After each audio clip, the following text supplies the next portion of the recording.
Well, it's Saturday the 24th of August, and this is episode 2420 of 301 Permanently Moved Online, a personal podcast 301 seconds in length, written, recorded, and edited by me at the JMO. At a friend's birthday drinks the other week, the topic of AI came up. One person mentioned that they'd tried ChatGPT a year ago, but hadn't bothered with it since, saying they didn't see much use for it. Which surprised me because AI tools are everywhere in my life and have been for a while. I've come to think of the collection of tools I use as a kind of menagerie of models, and I thought I'd share how I use them. First off, the covers for this show, since episode 2129, have all been generated by VQGAN, the image synthesis tool I talked about playing with at the time. Around that same time, I began using the AI-assisted video and podcast editor, Descript, to produce the show.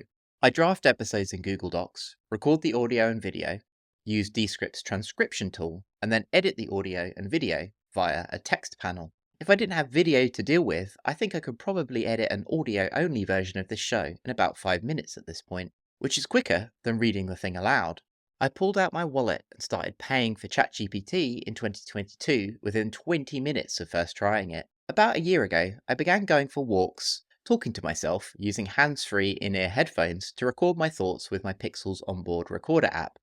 Sometimes, if the Thames path is a bit busy, I feel like I'm a bit of a basket case, but I hope people just think that I'm on the phone. Anyways, Pixel Recorder transcribes speech in real time, and I get home with sometimes thousands of words of rough text. The transcription then syncs via Google Docs, and I ask GTP4 to tidy it up into full sentences. Here's my prompt.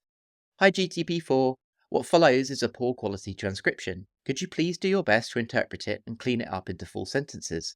Keep as much of the original text as possible. Don't condense, summarize, or editorialize it. This creates what I call the zero draft, raw material that needs sculpting into the first draft. The first episode of 301 I made this way was the one about the new Zelda game in May of last year, episode 2318. Sometimes I'll go for a walk, repeat the GPT process, and throw the output into my Notion for safekeeping. The Doc Web, a post I published on my blog this week, began life this way several weeks ago. As I've become more comfortable with transcription and speech-to-text in general, the concept of speaking to my computer has opened up. I now use my M2 MacBook's live text tool all the time. I even have it mapped to the globe function key. I'll hit it and speak the rest of an email or paragraph I'm writing aloud. Despite having learned to put one word after another over the last 10 years, and making episodes about typing at the speed of thought, speech is just so much faster than fingers. The liberal use of voice and transcription has transformed how I approach text production. If this technology had been around when I was a teenager, I think I wouldn't have struggled so much with my school homework. Even now, approaching 40, this dyslexic man still finds it daunting to face a blank page. But with speech to text, as long as you have something to say, that hurdle has gone. In recent months, I've been experimenting with a code writing app called Cursor, which is a bit like GitHub's Copilot, but way better. During lockdown, I tried learning Python to play with my 3D depth camera, but lost interest. But Cursor has changed all that. Though I still have no idea how to code, I've been running it. If the aim of learning to code is to run what you've written, then Cursor has got me from 0 to 1. Recently, after installing Meta's Llama 8B model locally on my laptop with Ollama, I've integrated it with my Spotlight replacer, Alfred. Having a GPT-3 level intelligence running on my machine using less RAM than a web browser is a revelation. It's a glimpse of the future. I can copy and paste text, interrogate it via a screen overlay, and get the information I need without breaking flow.